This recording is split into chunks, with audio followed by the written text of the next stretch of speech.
বাংলাদেশের রাজনৈতিক প্রেক্ষাপট আবারও অস্থিতিশীল হয়ে উঠেছে। জুলাই সনদ বাস্তবায়ন নিয়ে রাজনৈতিক দলগুলোর মতভেদ, সংঘর্ষ ও নেতার উপর হামলার ঘটনাকে ঘিরে দেশজুড়ে উত্তাপ ছড়িয়ে পড়েছে।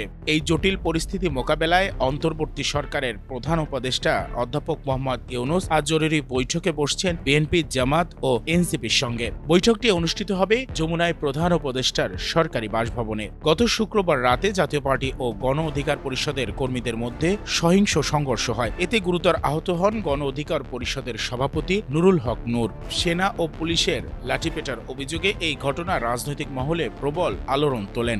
সরকার থেকে ঘোষণা দেওয়া হয়েছে এই বিষয়ে বিচার বিভাগীয় তদন্ত হবে। তবে এই ঘটনার মধ্যেই দেশের রাজনৈতিক মাঠ আরও উত্তপ্ত হয়ে উঠেছে।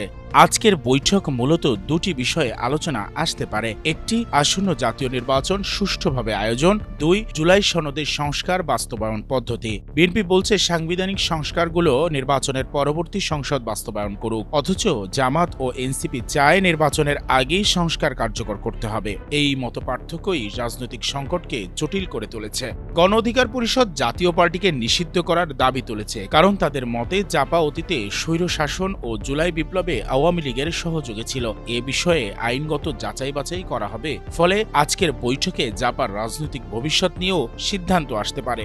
2026 সালের ফেব্রুয়ারিতে জাতীয় নির্বাচন হওয়ার কথা, কিন্তু হঠাৎ রাজনৈতিক উত্তেজনা বেড়ে যাওয়ায় নির্বাচন সময় মতো হবে কিনা তা নিয়ে সংশয় তৈরি হয়েছে। বিএনপি আশঙ্কা করছে একটি মহল নির্বাচন বানচালের ষড়যন্ত্র করছে। তবে অন্তর্বর্তী সরকার জনগণকে আশ্বস্ত করেছে যে নির্ধারিত সময়ে নির্বাচন অনুষ্ঠিত হবে এবং গণতন্ত্রের অগ্রযাত্রা ব্যাহত হতে দেওয়া যাবে না।